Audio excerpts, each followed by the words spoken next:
Entropy is measure of disorder. It is the thermodynamic property which is the measure of disorderliness or randomness of the system. That is, greater the disorder in the system, higher is the entropy of the system. Solid has less disorder than liquid, liquid has less than the gas. Entropy is a state function, that is, it does not depend upon the path.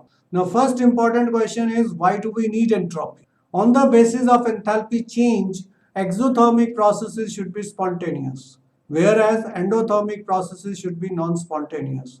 But there are many endothermic processes like evaporation of water which are spontaneous.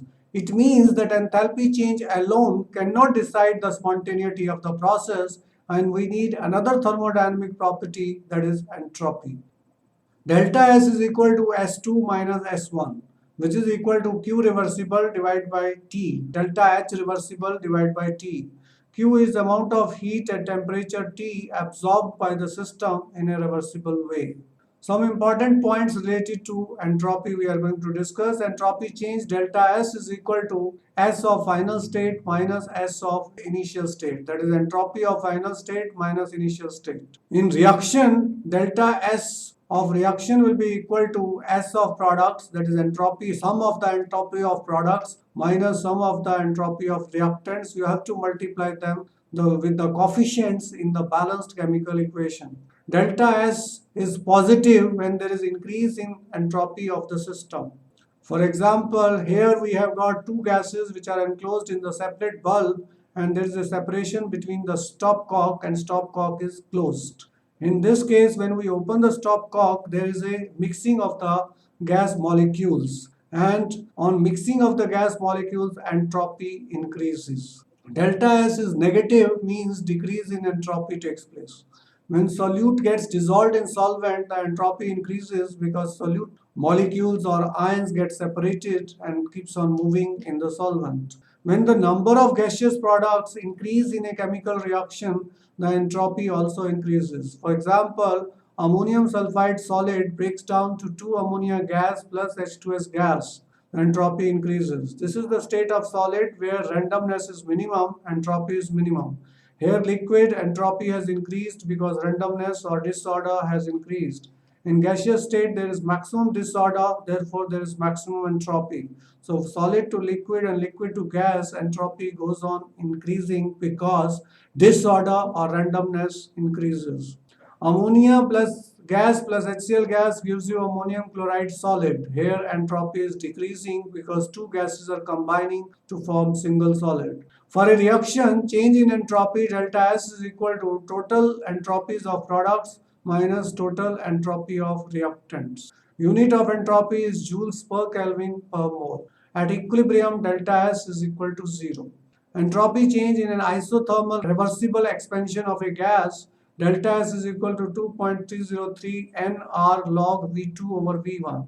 N is number of moles, R is gas constant, V2 is final volume, V1 is initial volume of a gas. Let's take up spontaneous process.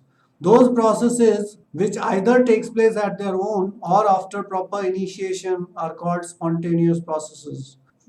Examples of spontaneous processes: flow of liquid from higher level to lower level is spontaneous process. Flow of gases from higher pressure to lower pressure is spontaneous process. Conduction of heat from hot body to colder body is a spontaneous process. This expansion of ideal gas into vacuum is a spontaneous process. Flow of electric current from higher potential to lower potential is a spontaneous process. Dissolution of sugar in water is a spontaneous process. Here entropy will also increase when sugar dissolves in water. All naturally occurring processes are spontaneous processes. Burning of coal and other fuels are also spontaneous process. Here we have shown you the spontaneous process. Here ball from a hill will automatically slide down without any external help. Whereas if you want to raise this ball up, then we need energy required to carry out this process. So this process is non-spontaneous, and we have forced this process to occur. Some important points related to the spontaneous changes or spontaneous processes. These changes occur only in single direction. They do not occur in opposite direction by themselves. For example, water does not flow itself from lower level to upper level. We need water pump or motor which raises water from ground floor to upper floor, and we store water on our top floor. Work can be done by a spontaneous change. For example, motion of a piston by expansion of the gas, rotation of a wheel when water falls on it from some height are spontaneous processes. Now this is the diagram which shows work done on the ideal gas when it is compressed by external pressure. See, here we have shown you external pressure which is acting and piston is in this position. Now when external pressure is increased, the piston comes to this position. So it is work done on the ideal gas when it is compressed by external pressure. For spontaneous change for an isolated system, delta S is positive. When it is not an isolated system, then we take delta S total. Delta S total means universe. Universe means delta S system plus delta S surrounding is greater than 0.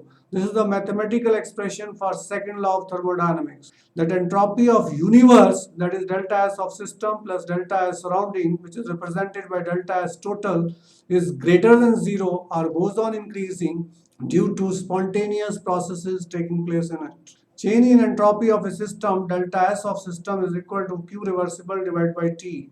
Delta S of surrounding will be equal to minus Q reversible divided by T. For reversible process, delta S system plus delta S surroundings is equal to Q reversible by T minus Q reversible by T, that is equal to 0. For non-reversible process, delta S total is greater than 0. Next we are taking adiabatic expansion. In adiabatic system, Q is equal to 0 at each step. Therefore, delta S is equal to 0. Thus, the reversible adiabatic process are called isoentropic. Phase transition. In the phase transition process, delta S is equal to S1 minus S2, that is Q reversible divided by T, or delta H by T, joules per Kelvin per mole. Delta S of fusion is equal to delta H of fusion divided by melting point in Kelvin. Delta S of vaporization is equal to delta H of vaporization divided by boiling point in Kelvin, and the unit will be joules per Kelvin per mole. Delta H of vaporization is also called latent heat of vaporization. Similarly, delta H of fusion is also called latent heat of fusion. T is boiling point in Kelvin. It is difficult to find out the value of delta S of surroundings. It is difficult to find out the value of delta S surroundings. Therefore, there is no proper evidence in the favor of entropic spontaneous process. Gibbs suggested the free energy step, which is related only to system. This is convenient. That is, on the basis of enthalpy change and entropy change, we cannot find out spontaneity of the process. Whenever we have exothermic reaction and entropy is increasing, process will be spontaneous at all temperature. And when we have endothermic process and entropy is decreasing, this process will not take place under any circumstances. But if it is exothermic process and entropy is decreasing, or it is endothermic process and entropy is increasing, process may or may not be spontaneous depending upon temperature. It means that on the basis of enthalpy change and entropy change, we cannot find out spontaneity of the process in all circumstances. So we need another thermodynamic property, that is free energy. This free energy is denoted by G. It is also called Gibbs free energy because it was invented by Gibbs. The available amount of energy during the process in the system which can be changed into maximum useful work is called free energy.